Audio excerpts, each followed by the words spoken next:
Hello সবাই, আজকে আমি বানাচ্ছি 1 বছর প্লাস বাচ্চাদের জন্য দারুণ নরম ও হেলদি বাঁধাকপির প্যানকেক। খুব কম উপকরণে খুব সহজে বানানো যায়। চলুন শুরু করি। আজ যে উপকরণগুলো ব্যবহার করব, তাজা বাঁধাকপি, সামান্য কুচি করা একটা ডিম, 1 টুকরো আদা আর 2 টেবিল চামচ পরিমাণ চালের আটা। তো বাঁধাকপিটা আমি কুচি করে নিয়েছি, ভালো করে ধুয়ে নেব। খুব সূক্ষ্ম কুচি করব যাতে প্যানকেক নরম লাগে এবং বাচ্চা সহজে খেতে পারে। এই বাঁধাকপিগুলো একটি পাত্রে নিয়ে আমি 2 থেকে 3 মিনিট সেদ্ধ করে নেব। সেদ্ধ হয়ে গেলে আমি একটি পাত্রে ছেঁকে নেব। তারপর এর জলটা একটু সামান্য হাত দিয়ে চেপে নিংড়ে নেব, যাতে বাঁধাকপিতে কোনো জল না থাকে।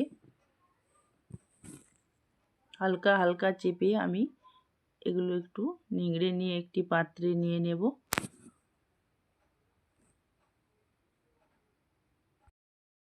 এবার 2 থেকে 3 টেবিল চামচ পরিমাণ শুকনো চালের গুঁড়ি বাটিতে দিয়ে দেব। তারপর ডিমটাকে আমি ফাটিয়ে নেব।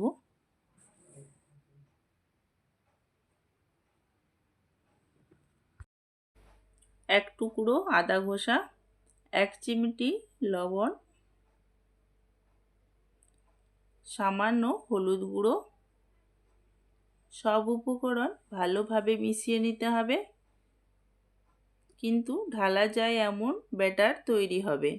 ব্যাটারটা যেন খুব ঘনও না হয় এবং খুব পাতলা যেন না হয়।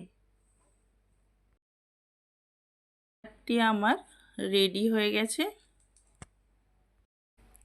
এবার একটা ননস্টিক প্যান নেব। খুব অল্প তেলে শুধু প্যানটা হালকা গ্রিস করে নেব। বাচ্চাদের জন্য বেশি তেল ব্যবহার না করাই ভালো। প্যান গরম হয়ে গেলে ব্যাটার থেকে একটা ছোট ছোট ল্যাডের নিয়ে প্যানে ঢেলে গোল করে ছড়িয়ে দেব। আঁচটা খুব কম রাখতে হবে। খুব বেশি পাতলা করব না, নরম রাখলেই বাচ্চা খেতে পারবে। একদিক হয়ে গেলে আস্তে করে উল্টে দিলাম। অন্য দিকটাও এইভাবে ধীরে ধীরে সোনালি করে ভেজে নিলাম। সব প্যানকেক বানানো হয়ে গেলে প্লেটে তুলে নেব।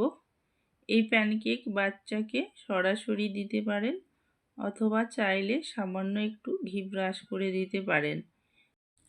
এভাবেই খুব সহজে তৈরি হয়ে গেল 1 বছর প্লাস বাচ্চার জন্য হেলদি বাঁধাকপির প্যানকেক। যারা বাচ্চার জন্য নরম সহজপাচ্য খাবার খুঁজছেন, এটা অবশ্যই একবার ট্রাই করে দেখুন। ভিডিও ভালো লাগলে লাইক, শেয়ার আর কমেন্ট করতে ভুলবেন না।